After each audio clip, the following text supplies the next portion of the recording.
cremos num Deus onisciente, onipresente, onipotente, e em suas características sendo onipresente, pode estar em todos os lugares ao mesmo tempo. Deus está aqui, mas também está no teu carro quando você está nele, está no ônibus, está no metrô, está no teu trabalho, está na tua casa, está andando com você, tem qualquer atividade com você. Ele está aqui, está lá, mas está com você sempre. Deus é onipresente. Lembrar isso é muito importante, porque por vezes, talvez seja possível acreditar que exista um lugar onde Deus não vá. Eu me lembro de quando eu era criança, a gente ouvia isso de vez em quando. Olha, não vá a determinado lugar, porque lá Deus não pode estar. Talvez alguns de nós já tenhamos ouvido isso. E quando me apresentaram o Salmo 139, e quando eu li Davi dizendo que até mesmo a mais densa escuridão pode se transformar em dia claro pela presença de Deus, isso me lembra que nenhum lugar é realmente escuro. Se eu estou ali, todos os lugares e em todos os lugares, eu posso me encontrar com um Cristo que prometeu que estaria comigo, então, todos os dias e em todos os lugares. Sendo assim, quando ninguém está olhando, tem alguém olhando. Quando ninguém está comigo, quando ninguém está vendo o que eu estou fazendo, tem alguém vendo. A grande questão e o grande pressuposto dessa nossa conversa nesses próximos 2 domingos, hoje e na semana que vem, é exatamente esse.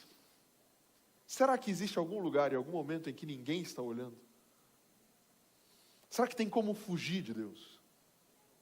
Será que tem como me esconder, a ponto de acreditar que a presença dele não chegue a determinado lugar ou não me alcance em determinada circunstância?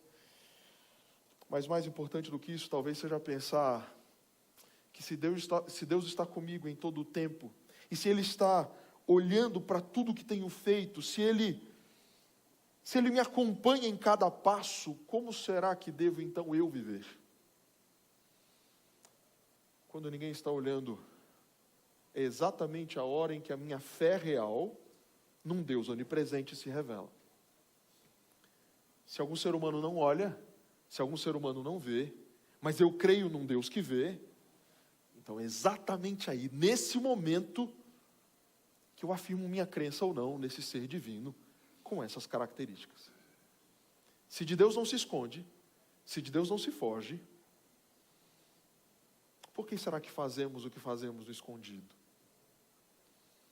Essa é a reflexão que eu quero te levar a ter nesses próximos 2 encontros. Eu quero te convidar a ir comigo a Daniel no capítulo 1, por favor. A vida do profeta Daniel e seus amigos é o pano de fundo das nossas reflexões nesses próximos 2 domingos.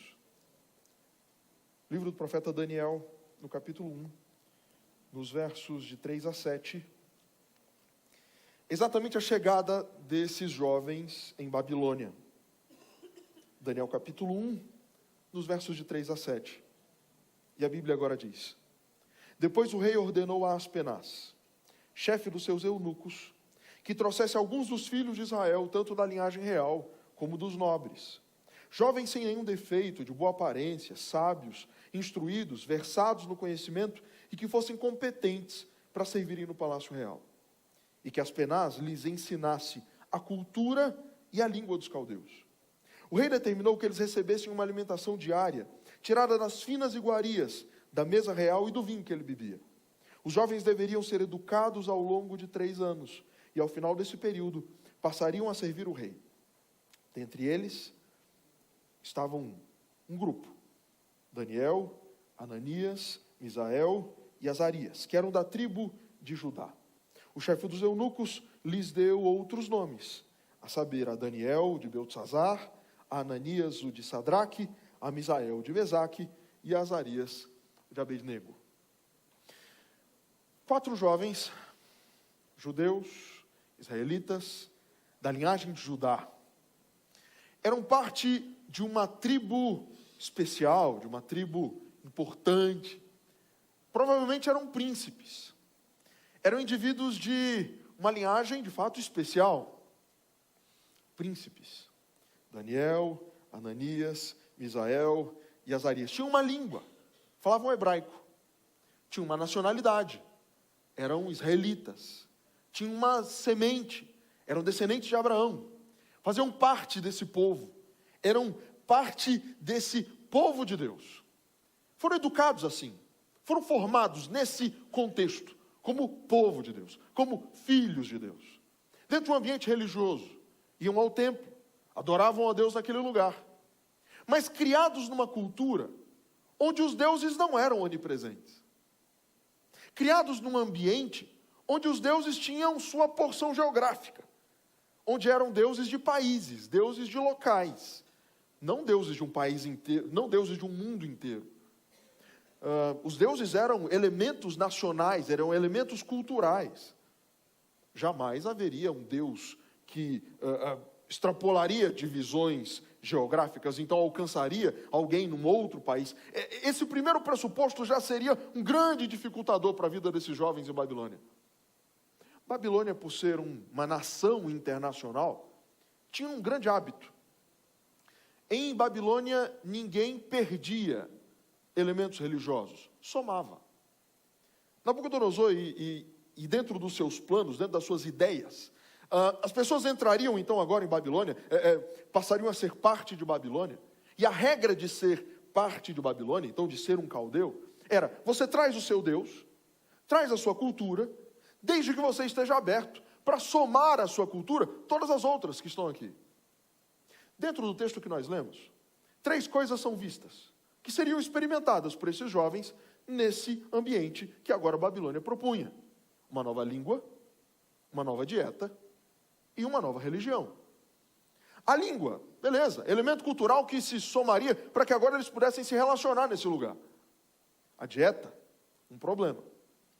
Porque dentro desse ambiente cultural, dentro ali de Babilônia, a dieta era um modo de adoração, de serviço a algum Deus.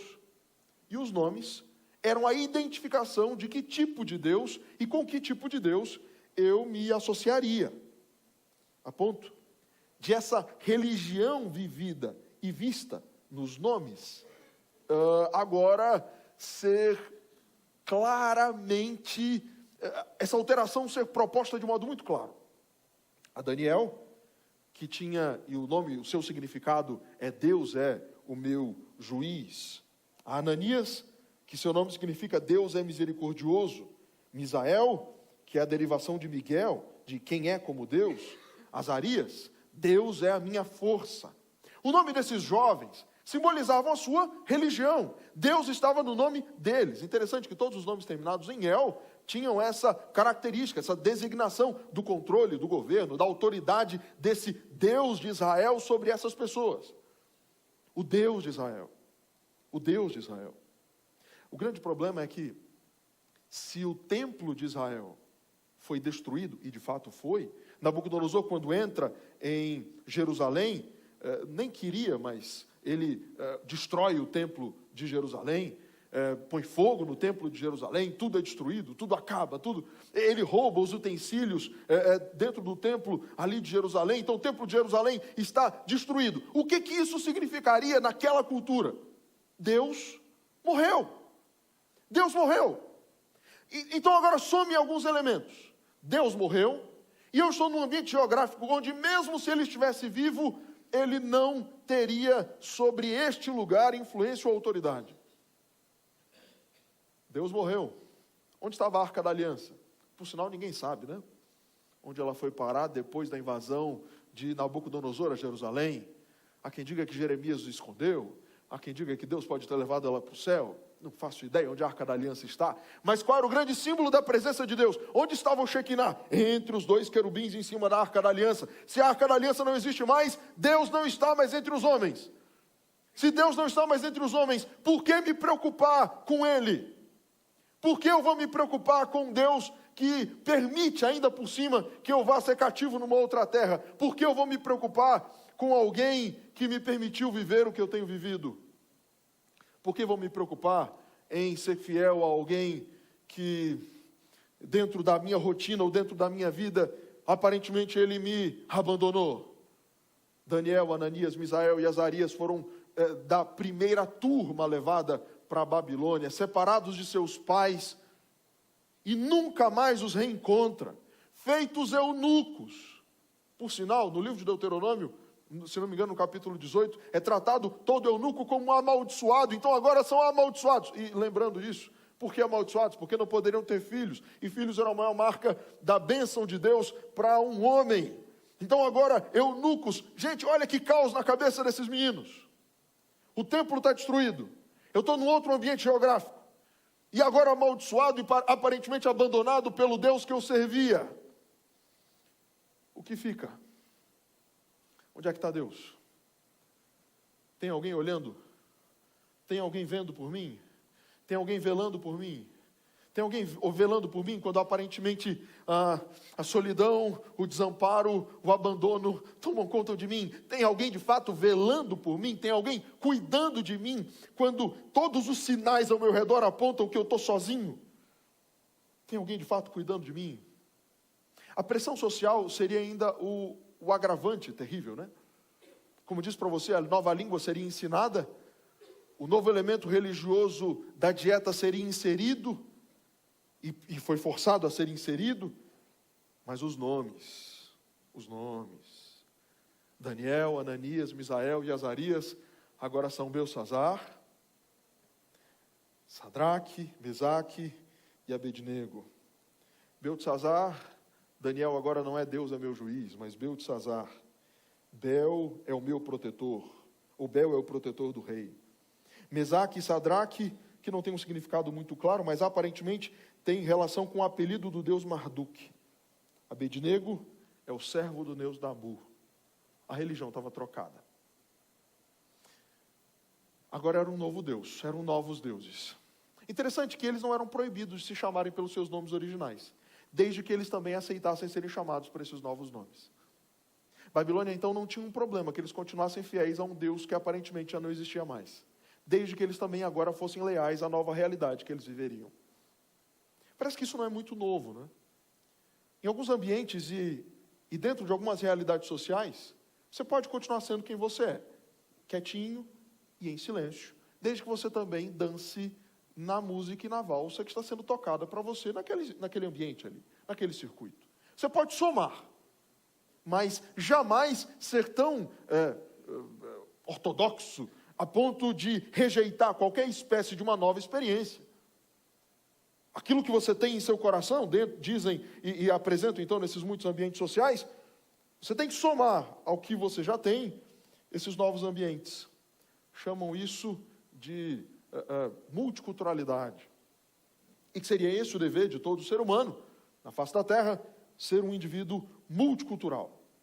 Babilônia foram os primeiros a pregarem a ideia da multiculturalidade, onde tudo se soma, e ninguém pode ser tão ortodoxo a ponto de rejeitar uma soma cultural. E tudo que está posto pode ser aprendido e somado a você. A pergunta é, isso é verdade? Tudo que está posto pode ser somado a você? Há em você tamanha flexibilidade que é capaz de olhar para o seu ambiente e dizer: tudo que está nele pode entrar em mim, eu posso viver essa realidade social somada, assim, é o que eu sou, beleza, na igreja, quando as pessoas estão olhando, quando eu estou na minha casa, quando eu estou no meu ambiente familiar, eu posso somar facilmente, sem maiores dificuldades, o que eu sou quando eu estou nesse ambiente, ou quando eu estou em casa, eu posso somar facilmente esse ser com aquele ser social. Eu vou usar até um termo biológico, que quase que se amalgama. Sabe o que é amalgamar? É a junção de, por exemplo, duas raças que normalmente não se misturam, mas eu tento ali, que biologicamente, ou numa força em laboratório, tentar juntar raças, ou por alguma questão genética, misturas que não seriam possíveis de nenhuma outra forma. Amalgamações são muitas das propostas que têm sido feitas a muitos de nós. Você é quem você é. Você tem o que você tem. Mas agora, dentro desse ambiente aqui, seja isso mas também isso. Não precisa deixar de ser isso aqui. Não precisa deixar de ser crente. Mas aqui, precisa ter essas mesmas características ortodoxas, sabe? Meio xiitas, meio... seja aqui, seja mais fluido aqui. Sabe? Dance conforme essa valsa nova. Sabe? Ande nesse ambiente aqui. Viva essa realidade cultural desse ambiente novo. Até porque você não está na igreja, seu pastor não está olhando, não tem crente nenhum ao seu redor. Não tem ninguém para, sabe, regular você. Aqui você é livre. Nesse ambiente aqui, você come o que você quiser, você fala o que você quiser, você age como você quiser. Aqui não há aqui não há regulagem que esse lugar onde você tem que prestar conta, pastor, a igreja, a família, aqui você é livre. Conversava esses dias com um empresário no Rio de Janeiro, e falando do constrangimento que foi para ele estar em um momento sentado numa mesa, onde a naturalidade do adultério o constrangeu. Ele não é religioso, mas a naturalidade com que se tratam e eu imagino que muitos de vocês já passaram por um constrangimento parecido. De um amigo dizer, não, eu estou ali naquela roda mesmo, se alguma moça me der mole, eu vou lá e faço mesmo, e aconteço e tal. O que é isso? Senão um princípio cultural e social estabelecido naquele ambiente. E talvez alguns de vocês já tenham ouvido algo do tipo, nesse ambiente aqui, a regra é essa. O normal é esse. Talvez um dia você vá ouvir o pedido do adeque-se a esse mesmo padrão, a essa mesma realidade. Qual foi a resposta de Daniel, Ananias, Misael e Azarias? O que fazer diante de um ambiente que te propõe uma nova realidade cultural? O que fazer? Porque toda realidade, quando duas culturas se encontram, elas naturalmente entram em conflito. Quando duas culturas se encontram, ou elas encontram sistemas de comunicação, que podem ser acomodação, aculturação, sistemas sociológicos, que podem implementar padrões de comunicação, ou simplesmente padrões de convivência. O que fazer? O que fazem agora esses jovens diante da pressão social que vivem? A pressão social era gigante, não é? Eles estavam agora vivendo debaixo de um novo governo, em um palácio que não era a sua casa, com um rei que definiu uma nova cultura, uma nova ideia, novos princípios, um novo tudo. Totalmente diferente do que viviam antes. Pois bem, que tipo de reação ter? Como vão viver agora? Mas pensem nisso. Podiam dizer muito facilmente, Deus não existe mais. Deus não era visto. Pense agora nesse agravante comigo, tá? Pense agora você vivendo nesse ambiente cultural, te pressionando todos os dias para que você viva uma realidade nova. E pense agora você vivendo uma crise no seu casamento. Pense agora você vivendo uma crise econômica. Eu vou me lembrar de alguém que eu conheci alguns anos atrás, que me disse, pastor, eu estou vivendo o pior momento da minha vida. A empresa não está bem, e alguém me fez uma proposta agora de eu comprar carga roubada. Seria a chance de comprar o material que eu preciso para vender assim, lucrando 500%. Pastor, é tudo o que eu preciso. É uma vez só. É uma vez só. É tudo o que eu preciso. Toda vez que eu penso e eu trato desse assunto, eu me lembro desse caso. Porque existem situações onde a realidade da pressão social se agrava com uma crise anterior. E aí, meus amigos, aí a coisa se transforma quase em algo insuportável. Como crer e como viver quando aparentemente... E a conversa começou assim, pastor, eu recebi uma bênção, eu só não sei se é bênção. Eu recebi uma bênção, eu só tenho dúvida se é bênção. Sabe, é que em algum momento, e esse assunto me lembra de outro, uma outra conversa que tive com alguém uns anos atrás, que vira para mim e diz, pastor, meu casamento está muito ruim, Eu acho que Deus está me mandando uma solução. Um rapaz lindo, cuidando tão bem de mim, tão melhor que meu marido, eu acho que é Deus que está mandando isso para mim.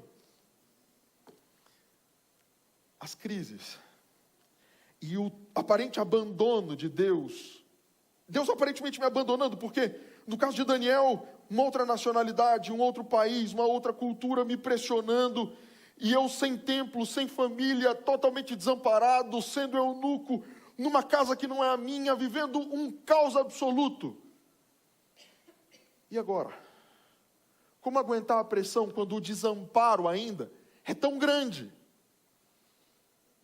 O que sobra de você e de mim, quando eu já sofro a pressão da crise, aqui, dessa nova cultura, desse novo ambiente, somado agora a essa crise ambiental, somado agora à crise, esse contexto de crise,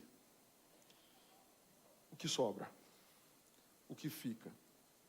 Então alguns começam a dizer, Daniel tem uma resposta agora, que foi apenas uma resposta cultural, é que ele não queria ele não queria e não tinha como, talvez ele não gostasse do que estava sendo apresentado para ele. Então eu volto com você a Daniel capítulo 1, nos versos 8 e 11. Daniel resolveu não se contaminar com as finas iguarias do rei, nem com o vinho que ele bebia. Por isso pediu ao chefe dos eunucos que lhe permitisse não se contaminar. Verso 11. Então Daniel foi falar com o cozinheiro-chefe, a quem o chefe dos eunucos havia encarregado de cuidar de Daniel, Ananias, Misael e Azarias. A decisão dele foi não se contaminar. O que o termo contaminar em hebraico significa? Eu não quero misturar quem eu sou com nenhuma outra ideia cultural. Eu vou aprender a língua. E deixa eu explicar bem isso aqui, para que você não me tome como um preconceituoso, ok? Vamos lá, vamos entender bem o que isso aqui significa. Daniel, Ananias, Misael e Azarias aprendem a língua, querem se comunicar com o povo de Babilônia, querem estar vivendo naquele lugar, querem entender como viver naquele ambiente e querem servir ao rei. E eles servem a Nabucodonosor. Mas haviam dois instrumentos culturais que eles não poderiam tomar para si, porque seriam a rejeição do que eram. Eles não poderiam rejeitar os alimentos que aprenderam que seriam os adequados para serem ingeridos, e eles não poderiam rejeitar seus próprios nomes. Amigos, o que Daniel diz para o chefe dos eunucos, para as pessoas que estavam naquele lugar, eu não vou me contaminar com as finas iguarias do rei. Mesmo que Deus aparentemente tenha me abandonado, mesmo que eu esteja sozinho, mesmo que eu seja eunuco e agora seja um amaldiçoado, ok, tudo bem. Você vai se lembrar de Daniel 3, quando Sadraque, Mesaque e Abednego, ou Ananias, Misael e Azarias, diante da estátua de Nabucodonosor e diante da fornalha ardente, tem que responder a Nabucodonosor: se Deus quiser me livrar, Ele vai me livrar. Se não, fique sabendo, ó rei, eu não vou me curvar diante da tua estátua. O que era isso? Apenas a resposta de dizer, para quem quisesse ouvir, eu não vou deixar de ser quem eu sou. Eu tenho muita convicção a respeito de quem eu sou. Eu tenho muita convicção a respeito daquilo que é bom para mim. Eu tenho muita convicção a respeito de quem o meu Deus é. O Deus de Daniel não era um Deus de um pedaço de geografia. O Deus que Daniel cria não era um Deus regionalizado. Não era o Deus de alguns. Não era o Deus de uma nação apenas. No livro de Daniel, desde o início, em toda a jornada do livro, Deus vai se revelar como o Deus de um estado, mas não daquele estado de Israel, mas como Deus do reino dos céus e o mundo inteiro como sendo parte desse reinado, como sendo um lugar do governo desse Deus. Todo lugar, em todos os cantos desse planeta, Deus estaria e Deus poderia exercer ali o seu domínio e seu governo. Daniel não cria em Deus como um Deus cultural, como um Deus de sua época. Daniel não cria em Deus como um ser, como os muitos deuses que estavam ali. Daniel cria em Deus como um Deus universal, como Deus sendo quem Ele é. Então talvez a primeira grande coisa que eu preciso dizer para você hoje é quem você ainda crê que Deus é. Quando você está andando no teu carro, você ainda crê que Deus está do teu lado? Quando você acorda de manhã, você entende que Deus está ali do teu lado esperando você acordar? Você ainda consegue visualizar isso? Deus comendo na mesa com você? Você consegue imaginar Deus andando no shopping com você? Ou Deus indo para as tuas férias com você? Ou Deus estando do teu lado, não importa o que você fale? O Salmo 139 vai começar com Davi dizendo: Deus conhece até mesmo o meu jeito de andar. Deus conhece o meu humor pelo jeito com que eu me levanto. Deus conhece todos os pensamentos que passam pela minha cabeça. Todos eles. Sendo assim, como eu enxergo Deus? A partir desse ponto, na medida que eu enxergo Deus sendo Ele quem Ele realmente é, eu começo a entender plenamente como lidar com Ele em todos os lugares. Daniel responde agora. E Daniel olha para toda aquela circunstância e diz: Deus está aqui. Ele não está lá em Jerusalém. Ele não está no templo destruído. Deus não morreu com a Arca da Aliança desaparecida. Deus está aqui. E se Deus está aqui, eu preciso respeitá-lo aqui. Por isso eu não posso me contaminar com as finas iguarias do rei. Deus está aqui. Se Deus está aqui, Deus está em todos os lugares. Sendo assim, se eu sou pressionado por uma realidade cultural diferente, eu preciso dizer: eu não posso me contaminar com essa conversa. Eu não posso me contaminar com esse tipo de proposta financeira. Eu não posso me contaminar com algo que faça o Deus que está do meu lado se envergonhar pelo meu comportamento. Eu não posso me contaminar quebrando uma aliança que eu fiz com Ele. Eu não posso me contaminar porque Deus é o meu juiz. Era isso que Daniel entendia ser Deus e ser esse o seu nome. Talvez não pudesse ter um nome melhor. Deus é o meu juiz, ou Daniel, era a lembrança absoluta de que o Deus Todo-Poderoso estava no governo de tudo e tinha tudo em suas mãos e que sim, traria a cabo todas as ações dos seres humanos, as escondidas ou as expostas, porque Deus é o juiz. Daniel não tem medo da pressão, mas ele tem respeito, é a pessoa de Deus. Ele não tem medo de perder o emprego, ele tem medo de entristecer a Deus. Ele não tem medo de ferir, talvez, alguém que fique bravo comigo, por eu dizer: não, essa conversa eu não gosto de participar, ela é suja demais. Ou eu não gosto de ouvir esse tipo de piada. Ou então eu me afasto das pessoas que assim a fazem. Ou então eu não aceito esse tipo de proposta financeira. Ou então eu não sou alguém comprável. Eu sou alguém diferente do que esse meu ambiente trata como sendo correto ou normal viver ou fazer. Eu decido em meu coração não me contaminar com as finas iguarias do rei, porque eu decido em meu coração crer que Deus está aqui, porque eu sei que Ele está, porque eu creio que Ele está, e se Ele está, Ele continua regendo, governando, olhando, julgando, e eu quero ter Ele comigo. Eu quero ter Ele comigo. Sabe qual é o resultado de querer ter Deus consigo? É que agora Daniel olha para essa experiência de não se contaminar com as finas iguarias do rei. E Daniel agora vive a experiência da resposta, da consequência de dizer: não vou fazer. A consequência de dizer: eu vou continuar respeitando a presença de quem está aqui e de quem governa sobre mim. Eu preciso dizer para você que todas as vezes que os filhos de Deus se mantêm fiéis a Ele, o Deus que está comigo responde à minha fidelidade. Ele responde à minha vontade de ser correto diante das propostas de correção dele, que ele fez a mim. Daniel capítulo 1, nos versos de 12 a 21. E a Bíblia agora diz: Daniel disse a ele: por favor, faça uma experiência com estes seus servos durante 10 dias. Dê-nos legumes para comer e água para beber. Depois compare a nossa aparência com a dos jovens que comem das finas iguarias do rei. Dependendo do que enxergar, o Senhor decidirá o que fazer com estes seus servos. O cozinheiro-chefe concordou e fez a experiência durante 10 dias. No fim dos 10 dias, a aparência dos 4 jovens era melhor, e eles estavam mais robustos do que todos os jovens que comiam das finas iguarias do rei. Com isto, o cozinheiro-chefe tirou deles as finas iguarias e o vinho que deviam beber e lhes dava legumes.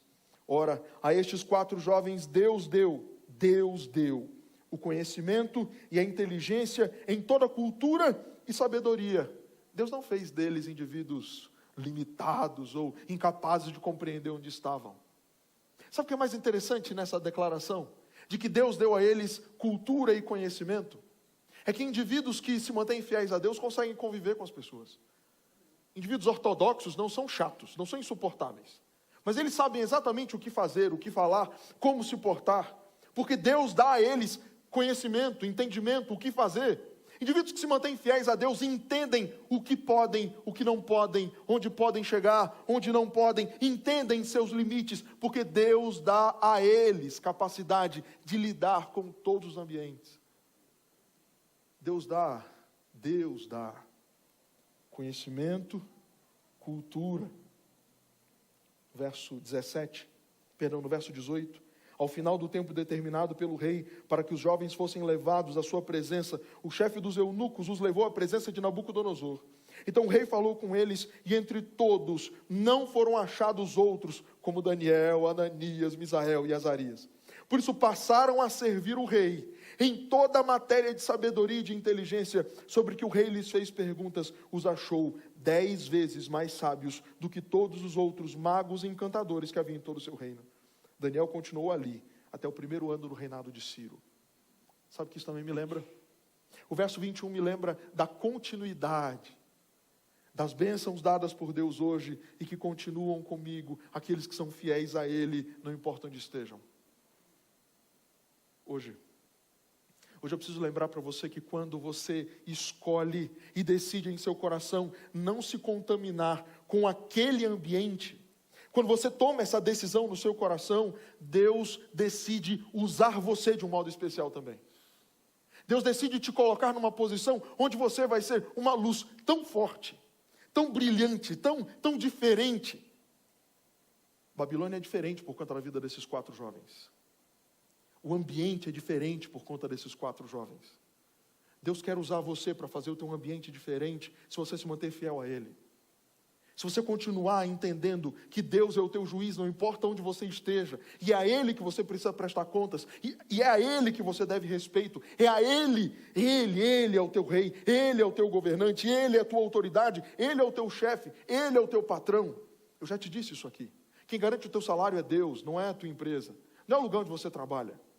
Quem garante o teu salário, quem garante o teu emprego é Deus. Por isso, quem paga você é Deus. Mesmo que Ele use o contra-cheque de um CNPJ para isso. Mas quem garante você ali é Deus. Seja fiel a quem te coloca ali. Seja fiel a quem sustenta você. Seja fiel ao dono do ouro e da prata e que mantém a tua casa e a tua família. Seja fiel a quem de fato sustenta você. Não há por que ser leal a falsos deuses e a falsas culturas. Há indivíduos capazes de destruir você apenas com uma proposta do é só uma vez. E assim, eu concluo lendo com você Isaías 58. Isaías capítulo 58, nos versos de 6 a 12. Porque é exatamente onde e fazendo isso, onde você está e fazendo isso aqui, que a gente vai ler agora, que Deus espera que seja a sua vida, que seja o seu modo de agir e viver. Diante de todos os ambientes onde você estiver, sendo fiel e correto a Deus. A grande declaração bíblica é: será que não é este o jejum que escolhi? Que vocês quebrem as correntes da injustiça, desfaçam as ataduras da servidão, deixem livres os oprimidos e acabem com todo tipo de servidão. Será que não é também que vocês repartam o seu pão com os famintos, recolham em casa os pobres desabrigados, vistam os que encontrarem nus e não voltem as costas ao seu semelhante? Então a luz de vocês romperá como a luz do alvorecer, e a sua cura brotará sem demora, e a justiça irá adiante de vocês, e a glória do Senhor será a sua retaguarda. Seu chamado, então, não é se contaminar com as finas iguarias do rei, mas é a ser filho de Deus em todo e qualquer lugar, sendo justo, sendo correto, sendo moral, sendo amável, sendo afável, sendo misericordioso, sendo compassivo. É isso que Deus te chama a ser hoje. Quando ninguém está olhando quem você é. Quando a igreja não está olhando, o que você faz? Quais têm sido as tuas reações, meus amigos? Que tipo de falas você tem tido? Que tipo de conversas tem cercado você? Quais são as histórias que você conta? Quais são as piadas que você conta? O que a tua boca fala? O que os teus pensamentos pensam? Em que você tem tocado? O que você tem assinado? Queria te dizer hoje em nome de Jesus. Decida em teu coração como Daniel fez. Dizer, Senhor, o Senhor é o meu Deus e não importa onde eu esteja, o Senhor está sobre mim. Então eu decido hoje, firmemente em meu coração, não me contaminar com aquilo que seja diferente daquilo que o Senhor propôs para mim. Eu não quero me contaminar com nada que entristeça o teu coração. Diga isso para Deus agora. Deus pode purificar você hoje. Acredita nisso. Deus está com você. Você não está sozinho.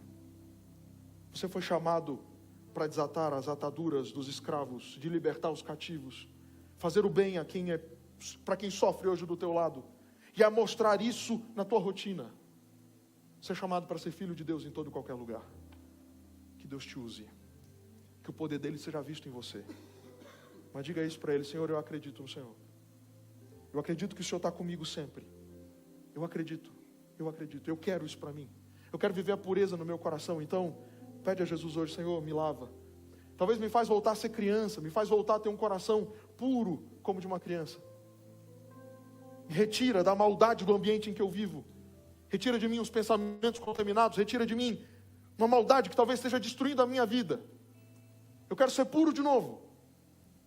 Me faz puro, Senhor. Então peça isso para Deus hoje. E que Ele, em nome de Jesus, atenda você. E faça em você um milagre transformador hoje. Que quando ninguém esteja olhando, você continue sendo um bom filho de Deus. Que naquele lugar de escuridão, a tua presença faça ele se transformar em plena e poderosa luz. Em nome de Jesus.